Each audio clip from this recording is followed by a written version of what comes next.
सबकी अपनी धारणाएं, मगर भीड़ की धारणाएं। जिस भीड़ में तुम पैदा हो गए उस भीड़ की धारणाएं तुम्हें मिल गई, वो एक दुर्घटना है। फिर तुम्हारे मां बाप तुम्हें जो बनाना चाहते, कोई को डॉक्टर बनाना है, किसी को इंजीनियर बनाना है, वो तुम्हें इंजीनियर बना देते हैं, डॉक्टर बना देते, कोई पूछते नहीं कि तुम्हारी क्षमता क्या है। जो आदमी संगीतज्ञ हो सकता था वो बेचारा डॉक्टर होकर बैठा है, रो रहा है, उसकी जिंदगी में कोई रस नहीं। उसको रस आए कैसे? वो कोई मरीजों के नब्ज पकड़ने को बना नहीं था।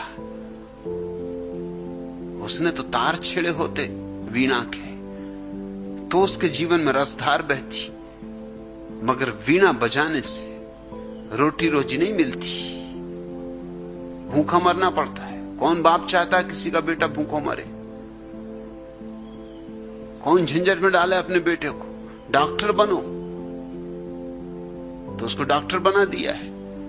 वो जिंदगी भर उदास रहेगा, परेशान रहेगा। इसलिए तुम्हें चारों तरफ परेशान लोग दिखाई पड़ती है। दुर्घटनाएं हैं। जिसको जो होना था वही नहीं है, और जो जहां है वहीं नहीं होना चाहिए था, उसको कहीं और होना चाहिए था। मगर किसी व्यक्ति को स्वयं होने का अवसर नहीं।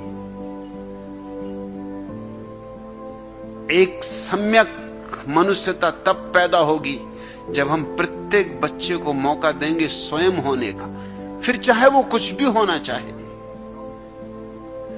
हम सहयोग देंगे वो जो भी होना चाहे उसमें।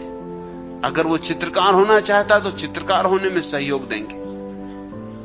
और ये तुम ख्याल रखना, अगर उसका निजी व्यक्तित्व चित्रकार बनने से खिलता है, फूलता है, तो वो भूखा मर के भी प्रसन्न रहेगा, फटे कपड़े पहन के भी आनंदित रहेगा।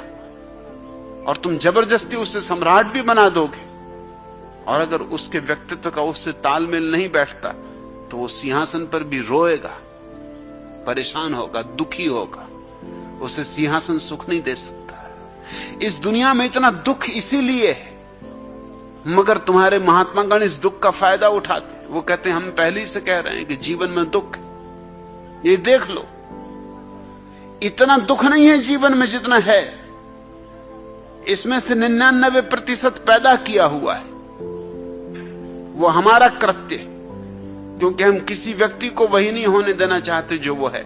गुलाब से कह रहे हैं चंपा हो जाए, चंपा से कह रहे हैं चमेली हो जाए।